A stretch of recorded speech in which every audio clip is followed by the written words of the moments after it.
ఆ మాటలు వినగానే ఇందుశేఖరుడు గట్టిగా నవ్వుతూ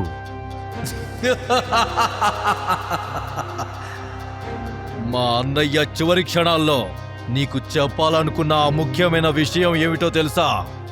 నీ తండ్రి శత్రురాజు శంకరునితో సంధి కుదుర్చుకున్నాడు. అతను తన కూతురిని ఈ రాజ్యపు రాకుమారునికిచ్చి వివాహం చేస్తానని కూడా మాటిచ్చాడు. అలా జరిగితే రాజ్యంలో మీ బలం పెరిగి మా బలం తగ్గిపోతుంది. ఎన్నాళ్ళని నీకు మీ తండ్రికి సేవలు చేసుకుంటూ ఉండిపోతాము అని ఇందుశేఖరుడు భటుల వైపు చూసి, వీడిని కారాగారంలో బంధించి భూలోకం మీద యమలోకాన్ని పరిచయం చెయ్యండి.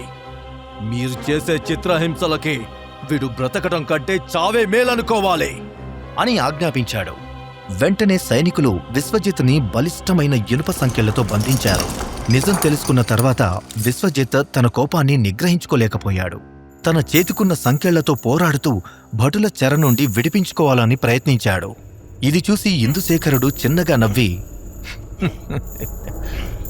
నీ చెల్లెలు విశ్వప్రియ సప్తశక్తి ఆశ్రమానికి వెళ్లి బతికిపోయింది. కాని ఇక్కడే ఉంటే దానికి స్వయంగా నా చేతులతో శిక్ష వేసేవాడిని అనన్నాడు. ఆ మాటలు వినగానే విశ్వజిత్ కోపంతో రగిలిపోయాడు. శక్తినంతా కూడదీసుకొని చేతులు విదిలించాడు. దాంతో అతన్ని పట్టుకున్న భటులందరూ ఒక్కసారిగా వెనక్కిపడ్డారు. విశ్వజిత్ వెంటనే పిడికిలి బిగించి ఇందుశేఖరుని వైపు దూసుకుపోయాడు. కాని అతని చెయ్యి ఇందుశేఖరునికి తాకేలోపే సోమశేఖరుడు ఇనుప కడ్డి తీసుకుని బలంగా విశ్వజిత్ కడుపులో తన్నడంతో నొప్పి భరించలేక కడుపు పట్టుకుని అక్కడే మోకాళ్లపై కూలబడ్డాడు. ఇంతలో సోమశేఖరుడు కిందపడి ఉన్న విశ్వజిత్ జుట్టు పట్టుకొని, నువ్వు మమ్మల్ని ఏమీ చేయలేవు. మేము చెప్పినట్టు వింటే నువ్వు నీ చెల్లి ఇద్దరూ బ్రతికిపోతారు. అలా కాదని తోకజాడించావో మీ అంతు చూస్తా అని కసిగా చెప్పాడు. ఆ మాటలు విన్న విశ్వజిత్ మనసు చురుక్కుమంది. ఓ పక్క తండ్రి మరణం అతన్ని కలిచివేస్తూ ఉంటే మరోపక్క చిన్నాన్నలు చేసిన మోసాన్ని జీర్ణించుకోలేకపోతున్నాడు. కాని తన చెల్లెలి క్షేమం గురించి ఆలోచించి మౌనంగా ఉండిపోయాడు. ఏమీ చేయలేని నిస్సహాయ స్థితిలో అతని కళ్ళు చెమ్మగిల్లాయి. నేలమీద పడి ఉన్న విశ్వజిత్ను భటులు నిర్దాక్షిణ్యంగా కారాగారానికి ఈడ్చుకువెళ్లారు. కొద్ది క్షణాల్లోనే మహారాజు మరణ వార్త రాజ్యమంతటా కారుచిచ్చులా వ్యాపించింది. దాంతో ప్రజలందరూ శోకసంద్రంలో మునిగిపోయారు. కాని అంతఃపురంలో మాత్రం సంబరాలు మొదలయ్యాయి. రాజకుటుంబికులు, అధికారులు 2 వర్గాలుగా చీలిపోయారు. వారిలో కొంతమంది ఇందుశేఖరుడు, సోమశేఖరుల పక్షాన నిలిస్తే మరికొందరు రాజు మరణం గురించి ఆరా తీయడం మొదలుపెట్టారు. ఇదేమీ పట్టని ఇందుశేఖరుడు మాత్రం తన అంతఃపురంలో ఏకాంతంగా కూర్చొని దేని గురించో తీవ్రంగా ఆలోచిస్తూ ఉన్నాడు. అప్పుడే సోమశేఖరుడు అతని దగ్గరకు వెళ్లి, సంబరాలు చేసుకోవాల్సిన సమయంలో ఇంకా ఏదో ఆలోచిస్తున్నావేంటన్నయ్యా అని చనువుగా ఇందుశేఖరుని భుజం మీద చేయి వేశాడు. దాంతో ఇందుశేఖరుడు కళ్ళు ఎర్రచేశాడు. అది చూసిన సోమశేఖరుడు భయంతో గుటకలు వేస్తూ అడుగులు వెనక్కి వేశాడు. మహారాజుని అంతం చేసినంత మాత్రాన మనం గెలిచామనుకుంటే పొరపాటే. మనల్ని ప్రశ్నించే అధికారులను కూడా హతమార్చాలి. ఈ రాజ్యంలో ఏ ఒక్కరూ నన్ను ఎదిరించడానికి వీల్లేదు. ఇకపోతే విశ్వజిత్, వాడు కేవలం 16 ఏళ్ల వయసులోనే మూలాధార చక్రాన్ని జాగృతం చేశాడు. ఈరోజు వాడు మనల్ని ఏమీ చేయలేకపోవచ్చు. కాని కాలం గడిచే కొద్దీ వాడి శక్తి కూడా పెరుగుతుంది. అలా జరగడానికి వీల్లేదు అంటూ ఇందుశేఖరుడు పిడికిలి బిగించాడు. మీ బెంగ వాడి గురించా? విశ్వజిత్ను శిక్షణ సహాయకుడిగా నియమించమని మన సైనిక అధికారులకి ఆజ్ఞాపించండి. మరో 3 నెలల్లో వాడి ప్రాణాలు కూడా గాల్లో కలిసిపోతాయి. మన చేతికి మట్టంటకుండా పనైపోతుంది అని చెప్పాడు సోమశేఖరుడు. ఆ మాటలు విన్న వెంటనే ఇందుశేఖరుడు క్రూరంగా నవ్వుతూ, మంచి సలహా ఇచ్చావు సోమశేఖర. ఈ రోజు నుంచి వాడు మన కట్టు బానిస అని తమ్ముడిని పొగిడాడు. మరోవైపు కారాగారంలో నీరసంగా పడి ఉన్నాడు విశ్వజిత్. క్షణంలో అతని జీవితమంతా తలకిందులైపోయింది. వెలుగులు నింపే దీపావళి పండుగ నా బ్రతుకులో మాత్రం చీకటిని నింపేసింది. నన్ను నా రాజ్యంలోనే ఒక బానిసగా మార్చేసింది అని విరక్తిగా అనుకున్నాడు విశ్వజిత్. మనసులో ఏవో ఆలోచనలు, అసంతృప్తి విశ్వజిత్ని కలిచివేస్తూ ఉంటే అకస్మాత్తుగా తండ్రి చివరి మాటలు గుర్తుకొచ్చాయి. దాంతో తన ఒరలో దాచి ఉంచిన తాళపత్ర గ్రంథాన్ని బయటకు తీసి చదవడం మొదలుపెట్టాడు. కాని అందులో ఉన్న ఒక్క పదం కూడా అతనికి అర్థం కాలేదు.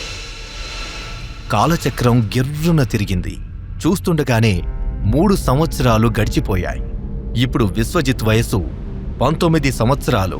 అతని శరీరం చిక్కి శల్యమైపోయినా ముఖం మాత్రం తేజస్సుతో నిండిపోయింది.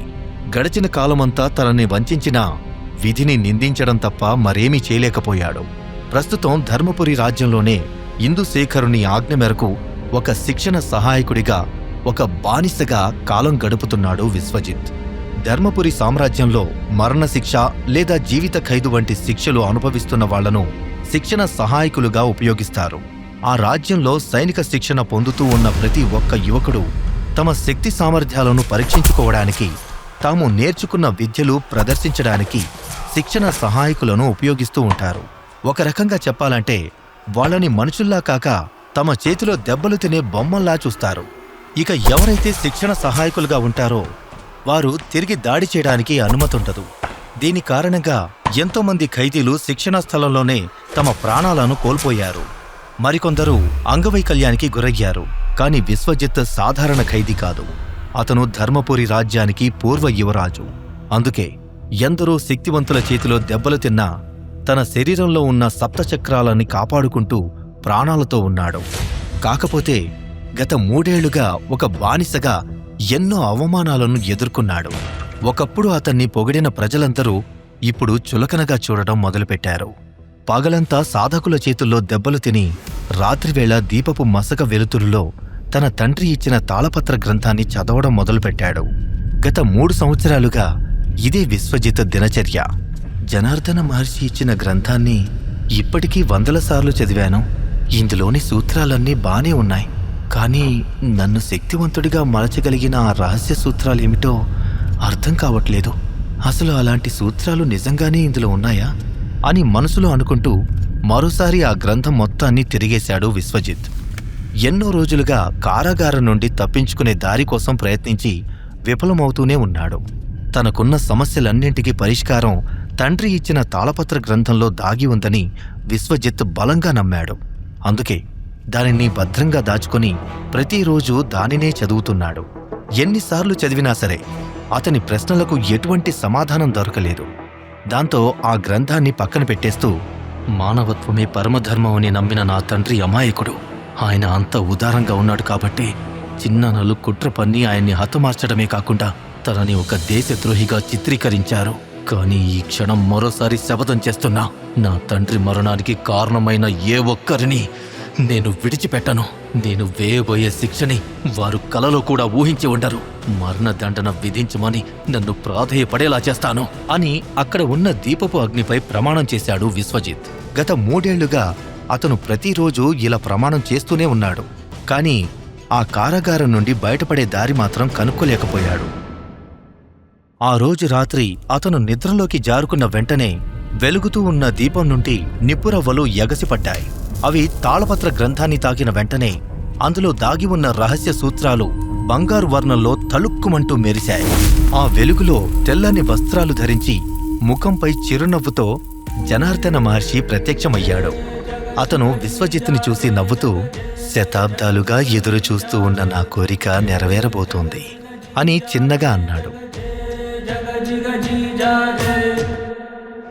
తాళపత్ర గ్రంథాలలో దాగి ఉన్న రహస్య సూత్రాలను విశ్వజిత్ కనిపెట్టగలడా? తన తండ్రిని చంపిన వాళ్లపై విశ్వజిత్ పగ తీర్చుకుంటాడా? విశ్వజిత్ మళ్లీ ధర్మపురికి రాజవుతాడా? విశ్వజిత్ చెల్లెలు విశ్వప్రియ సప్తశక్తి ఆశ్రమంలో క్షేమంగానే ఉందా? ఈ ప్రశ్నలకు సమాధానాలు తెలుసుకోవాలంటే నెక్స్ట్ ఎపిసోడ్ వినాల్సిందే. క్రింద ఇచ్చిన లింక్ ని క్లిక్ చేసి పాకెట్ ఎఫ్ఎం యాప్ ని ఇన్స్టాల్ చేసుకోండి. Stay tuned to Pocket FM.